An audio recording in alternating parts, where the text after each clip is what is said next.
I am so happy to be able to talk to Carmine Gallo. You are a communications coach. You've written some really swell books. I wasn't aware at first. I was like, oh, he wrote the presentation secrets of Steve Jobs. And I kept going back and going, he wrote the power of Foursquare.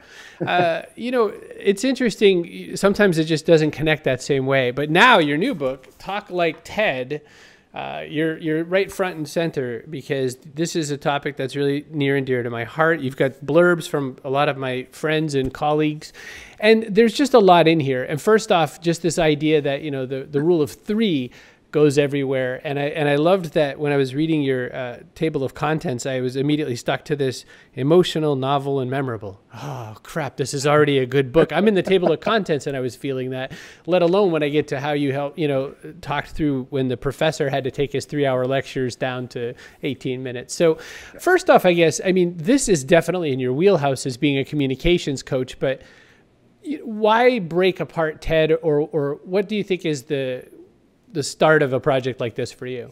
I'll give you a true story. This happened not too long ago, actually. It happened after I kind of got into the whole TED thing, but it validated what I was writing. A rabbi contacted me, and he actually said that someone in his congregation had gone up to him and said, "Rabbi, you really have to improve your sermons." He said, "Well, why?" He goes, and the person in the congregation said, "We all watch TED." It was like, "Rabbi, you're being compared to TED." You know, TED is, as you know, it's obviously the gold standard now in public speaking presentations. When you're talking about a video site of some of the world's great presentations, and they're downloaded 2 million times a day, 145 countries have smaller TEDx events. I really think that, like it or not, we are being compared to this new, fresh, bold, and interesting style of communicating our ideas. And the more I got into it, and the more I learned about the science behind why some of this works, like the 18 minutes, why it works, I realized that there are a lot of wonderful tools here that we should start sharing for anybody, regardless of whether you're ever going to give a TED Talk, but anybody who has to pitch or sell their ideas. That's, you know, the thing that really kind of lit me up was that sometimes I'll get a book, or I'll come across a book or something, and I'll want to not like it. And I will say that this is one of these books that I didn't want to like. And the reason I don't want to like it was because I was like, well, come on. He's just watching a bunch of TED videos and he's just got to comment about them. And of course, I'm an idiot because you did all this research, you did all this depth to make it make a lot of sense. And more so, different than a lot of business books I have the opportunity, with quotes in the air around it, to read. This book, when I'm done reading it, actually influences and changes how I present, which is, you know, kind of what you intend. Yeah. In making it so... It's helped me become a better presenter. I learned something from my own research. So. And that's my question. So you, like, for instance, the section with hand gestures, I was thinking about it saying, I am the worst. I am a fidgety walkabout kind of speaker. And then I read this, and I paid a wonderful guy $6,000 to help me do even better at my speeches, and I took none of his advice. And you've said it to me again, and I've said, they're both right. Yeah. I guess, let me ask you that. What's some of the stuff you've come out of this book on the other side now saying, this is what I'll do?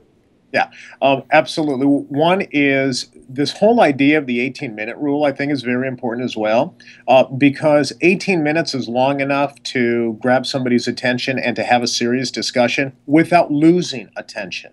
And there is neuroscience out there. A number of researchers are looking into this.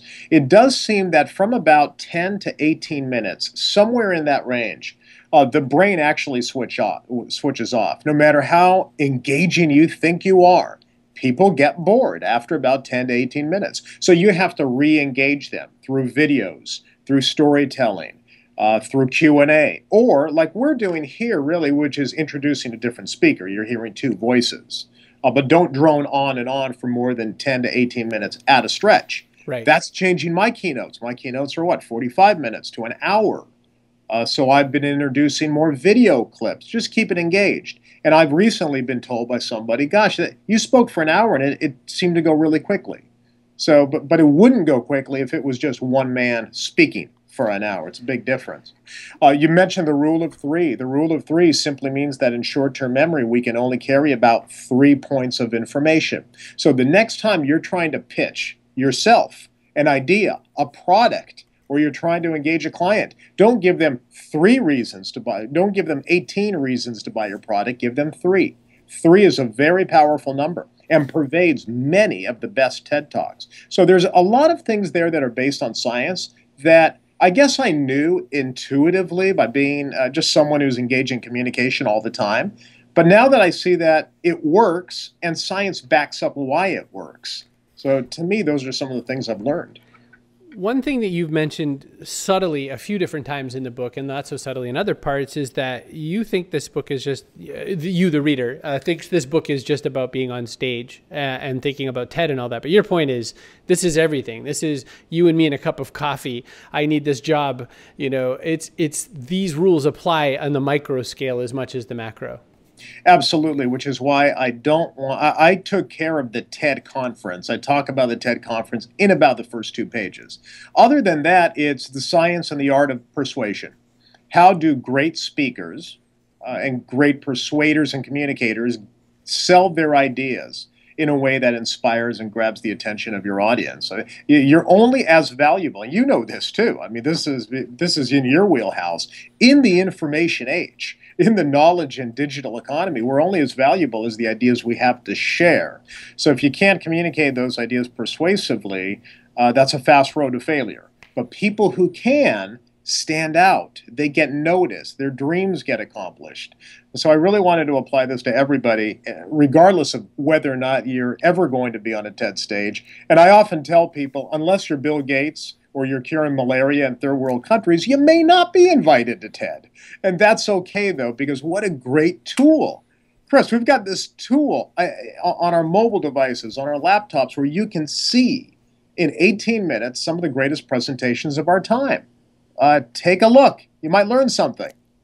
I love some of your choices too. I love that you put Amanda Palmer in there. I love that you had all these, variants of speeches that, it wasn't necessarily the greatest hits, so to speak. You went to a lot of different areas.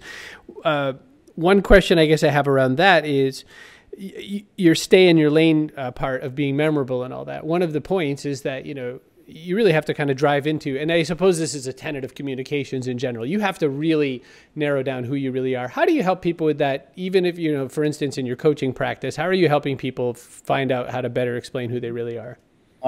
I came up with a method that really, really works. And, I owe Steve Jobs for this. At the end of his last public presentation, Steve Jobs paused at the end of the presentation, and he said, it's the intersection of technology and liberal arts that makes our hearts sing.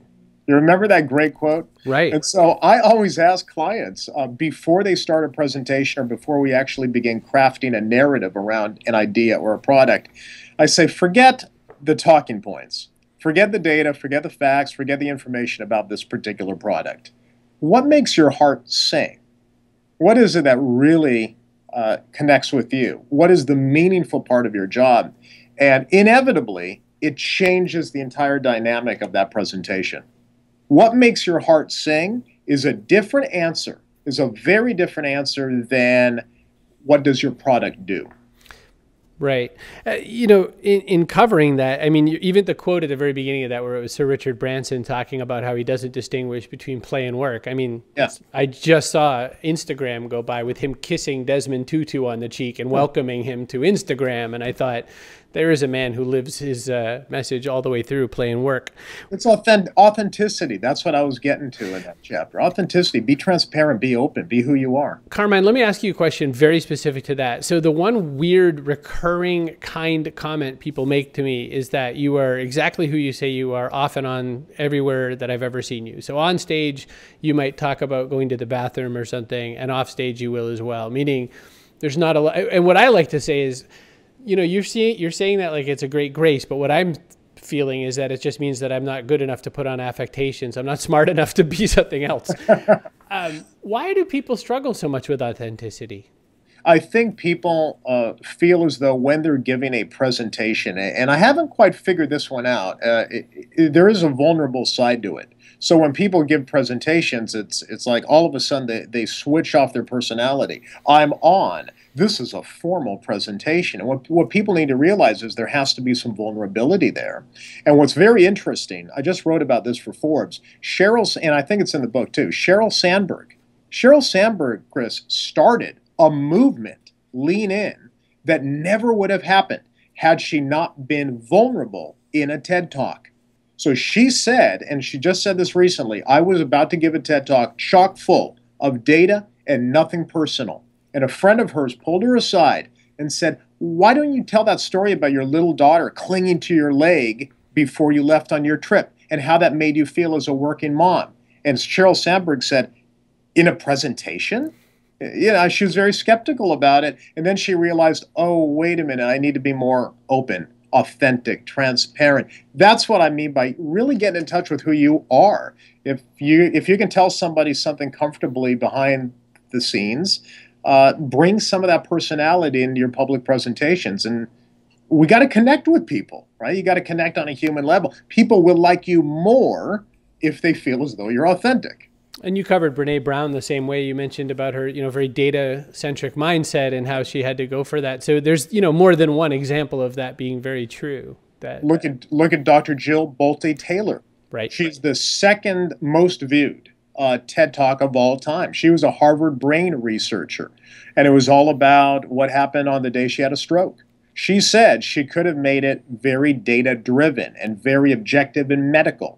Instead, a friend, it's always a good friend, a friend suggested, why don't you talk about that whole spiritual journey that it took you on? And she said, but I'm a brain researcher. You want me to talk about a spiritual journey? Right. That video has been seen 15 million times. Oprah discovered it, loved it, had Dr. Jill on her show, and created a whole new career for Dr. Jill that she never would have had she not spent a few minutes talking about something personal. So very emotional. Personal stories.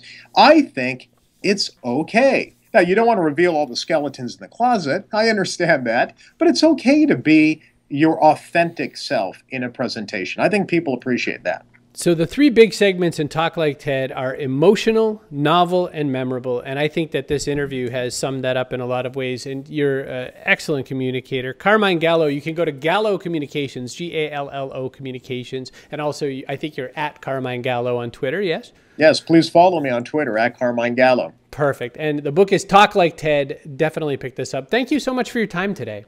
Hey, thank you, Chris. Appreciate it.